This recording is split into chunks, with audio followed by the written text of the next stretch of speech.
Good afternoon, greetings once again and peace. My name is Imuna Yisrael of Solonomics 101, recent author of Angry Black Woman Syndrome Revisited. Today, I'm doing a little social commentary. So there's apparently a lot going on. There's a lot of conscious community beef, let's just say, just popping up everywhere. And I'm just the type who like to absorb and see what's going on and then put in my little 1 and 2 Solonomics point of view of what's going on. So the title of this one is, and I'm going to look at my notes today because I didn't want to forget, you understand? Don't Judge Me. Criticism and the black community. It seems that a whole lot of this beef or disagreements arises from people feeling that one does not have the right to say something about the other. So being that I am who I am, I wanted to take a look at what is happening as proof that it seems that no one could be reproved, basically. No one could be told anything. And secondly, a lack of problem resolution and a lack of training across the board in problem resolution and resorting to a lot of childish antics to show your displeasure for someone.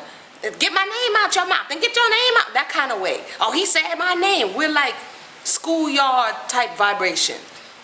And I don't know, how do we elevate from this schoolyard type mentality of just striking back because someone said something? Are we even listening to what they're saying? Is there any validity to what they're saying? And I even heard a guy today who said the woman doesn't have the right to say anything.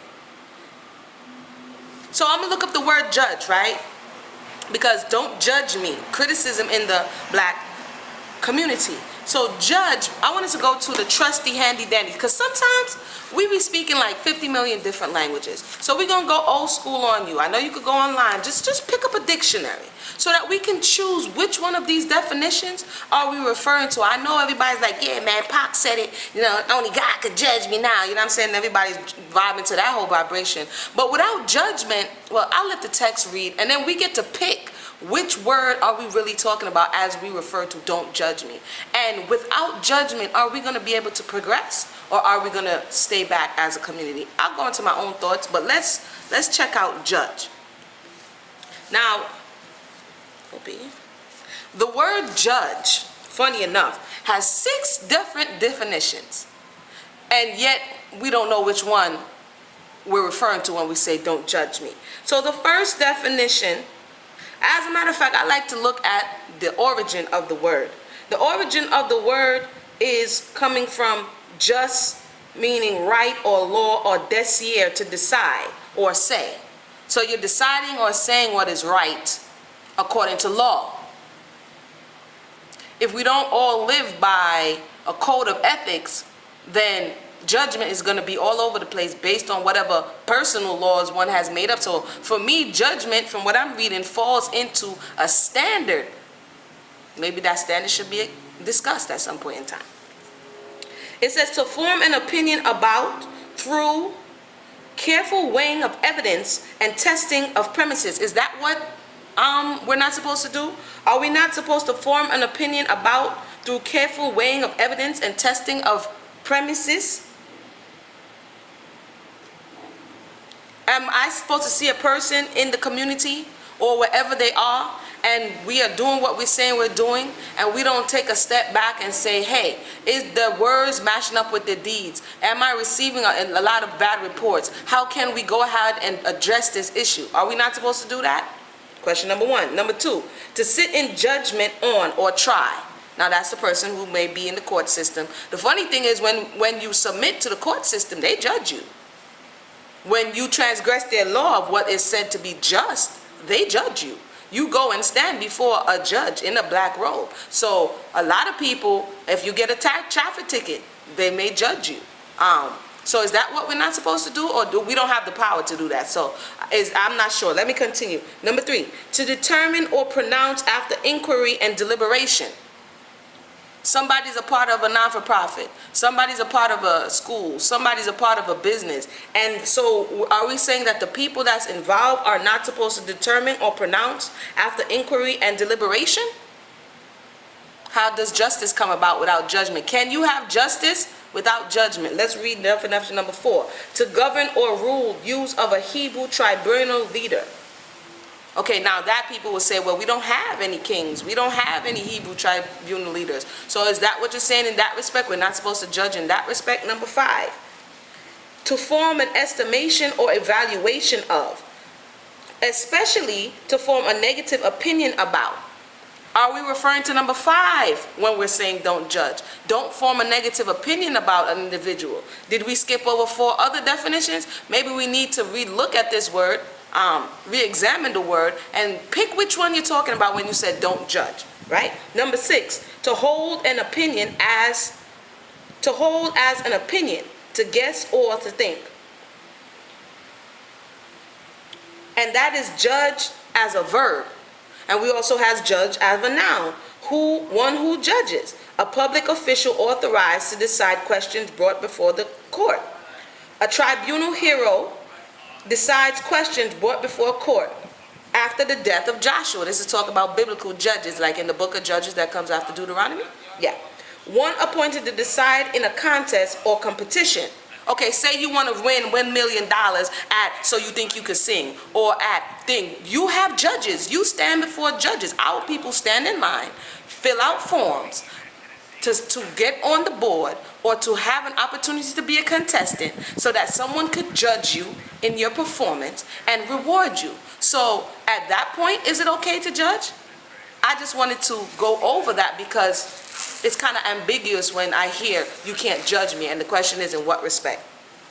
Let's get over to criticize, because the second part of it is criticism in the black community. Don't criticize me. You have no right to criticize me. Let's take a look at the word criticism. We're just defining, so maybe we could pick A, B, C, 1, 2, 3. Which one are we talking about here? Instead of just going off our emotions, and we're not communicating effectively. And I think that's one of the major issues. Okay. The word criticism comes from critic, so we have to read critic. Critic is krikos. It's a Greek word. Able to discern or judge. So you can't have critics if you didn't make a judgment, and oftentimes we only see judge in the bad way and critics in the bad way, so we just throw it all away. But let's take a look at the word critic. It says one who expresses a reasoned opinion or any matter involving a judgment of its value, truth, righteousness, beauty, or technique. One who expresses a reasoned opinion. If you were walking down the street and you found a sparkly, what seemed to be diamond on the floor, and you was broke, and you needed some money, and you're like, man, I think that this is a diamond, but you're not sure. Furthermore, you're not the one who's going to be able to translate this diamond into money. So you go to the pawn shop or you go to the jeweler, and you are expecting them to use the knowledge that they have to make a what? A reasonable or a reasoned opinion on any matter involved in the judgment of its truth, value, righteousness, beauty, or technique. You're going to expect, if you want a record deal, if you want to enter into some private college, you're going to go before a board and they're going to judge you. Again, I ask, in what way can we not judge, criticize, or state an opinion of one another? B, one who engages often professionally in analysis, evaluation, or appreciation of works of art or artistic performances. They're judges all around, but yet still, when it is that someone is, and those people are not vested. I heard somebody said, if you're not vested in the thing, you have no right to judge. At the same time, there are people who's judging all day long. You open the newspaper, you listen to these blogs, and you're listening to people's opinion. But is it okay for others, but it's just not okay when they go to judge the individual? Question.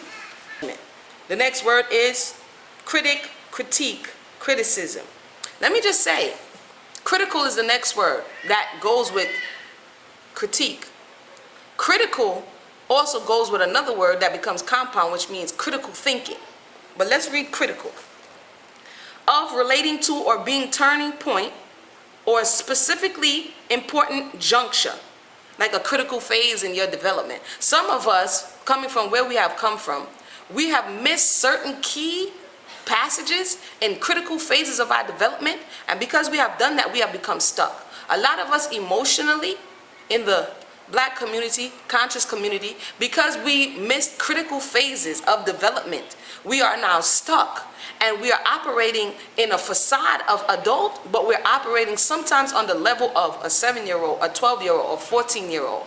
This is truth. It is not something to tear one another down. It's to go back into yourself and say, wait a minute, where did this critical injury happen?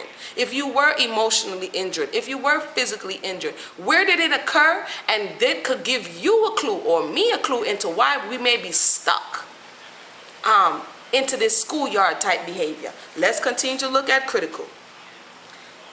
It says here, relating to or being the stage of a disease at which an abrupt change for better or involving danger of death.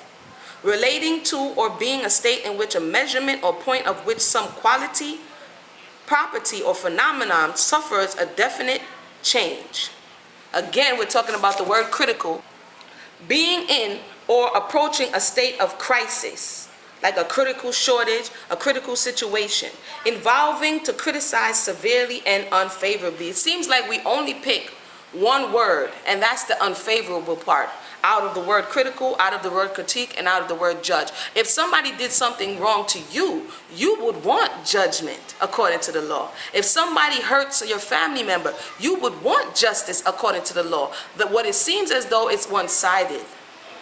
We don't want it for the other person. We don't want to be held accountable for what somebody else may feel we are doing to them. We only want to be holding others accountable. And you can finish reading the rest of critical.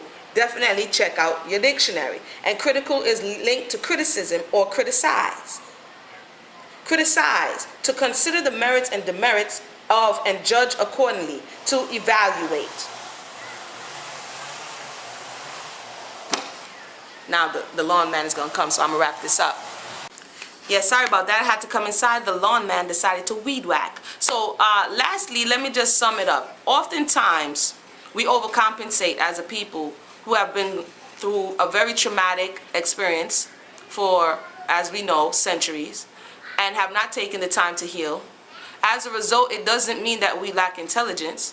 It means that oftentimes we overcompensate in areas that come easier for us.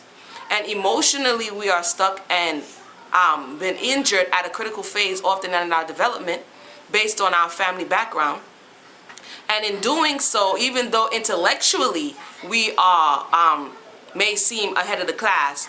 Okay, so basically, just because you grow intellectually, just like the body, if you give it food and the right nutrients, it grows. But emotionally and spiritually, it doesn't work like that. That's internal work that you actually have to put forth a thought to, and you actually have to practice. And so when we see a lot of people who are very smart and very learned, but when we see them in real lives, in real interpersonal communication, and it's lacking, it's because the person has not put their time, effort, and energy in that area. They're more interested in book knowledge, you understand? And sometimes we have to understand, and I'm not trying to be funny, but the reality is, our people, because we're coming from so far, we get wowed too easily by book knowledge. You know, we don't look for the fruits. By the fruits you shall know them. We don't look for the fruits. We just believe anything that's coming out somebody's mouth. That is not critical thinking, like we read about there. You're not being a good judge. We are not being a good judge. And we think that all of that doesn't matter. Only it comes into account when things go wrong, when somebody gets hurt, or too much damage has been done. And I'm not saying go around and, you know, give everybody the evil eye, whatever the case may be. But we have to be critical in our approach. We have to be discerning in our approach. And the person who cannot take constructive criticism, let me say that, constructive criticism, like if it is that someone is saying something that is true, the ego has to be able to assess that, whether it's true, and use it or discard it. But to turn around and viciously attack people, even if you misconstrued what they thought or what they said, shows a lack of spiritual growth and emotional growth. And the reality is, and I said it before and I continue to say it, people keep talking about business and building it, but here's the thing. If you have bad customer relations, if you have bad employee relations, if you really don't like yourself and you really don't like your people and you're just trying to get out of the economic hardship that you're in, it's not going to work. Because the thing about our people, we have a level of resentment for anyone who's trying to force labor on us. Go figure. May have come from, something may have happened in the past. But we don't like that. And anytime we see somebody force labor or don't show any level of respect or whatever the case, you have to know who you're dealing with.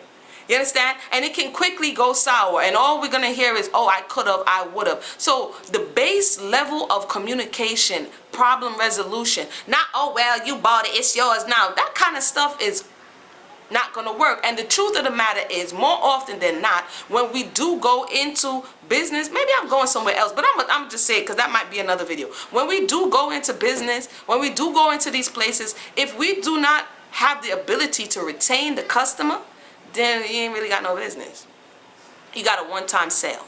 And so we have to value one another first on a human level before we try to do commerce in which we're going to build up. We are not like the other peoples. We are not supposed to exploit one another. We are not supposed to slave labor one another.